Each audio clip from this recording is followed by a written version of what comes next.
একটা মহল চেষ্টা করছে দেশে অস্থিতিশীলতা সৃষ্টি করবার জন্য। আপনাদের কাছে আমাদের আবেদন, যে অস্থিতিশীলতা সৃষ্টি না করতে পারে তার জন্য আপনাদেরকে সতর্ক থাকা, সজাগ থাকা। কারণ এই সময়ে যখন আমরা নতুন করে দেশ গঠন করবার কাজ শুরু করেছি তাকে আমার নেতৃত্বে, তখন যেন আমরা আবার এই বিভ্রান্ত না হয়ে যাই। নারী সমাজের প্রতি আমার আবেদন আছে, নারী সমাজ অনেক সংগঠিত, তাদেরকে আরো সংগঠিত হতে হবে এবং তাদেরও সংগঠিত হয়ে তাদের ক্ষমতায়নকে নিশ্চিত করতে হবে। কিন্তু সবচেয়ে বড় জিনিস হচ্ছে আপনাদেরকে কিন্তু নিজেদেরকে তৈরি করতে হবে। আজকে খুব দুঃখ হয় যখন আমি দেখি শুনি যে আমাদের তরুণরা, যুবকেরা তারা মাদকাসক্ত হয়ে পড়ে, এটা একটা জাতিকে ধ্বংস করে দেয়। এর থেকে আমাদেরকে মুক্ত হতে হবে।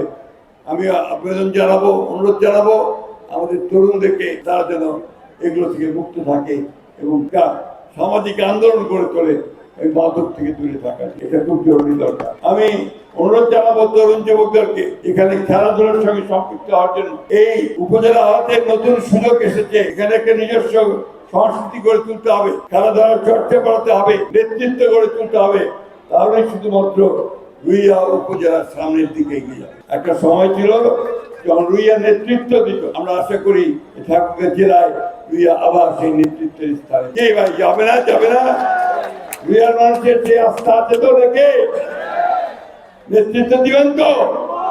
আমি সেই আশা জনাব তারেক রহমানের নেতৃত্বে আমরা সামনের দিকে এগিয়ে যাব। ইনশাআল্লাহ আপনারা সেই সমর্থন অব্যাহত রাখবেন এবং সকলকেই আপনারা উদ্বুদ্ধ করবেন নিজের এলাকাকে, আপনাদের উপজেলাকে গড়ে তোলার।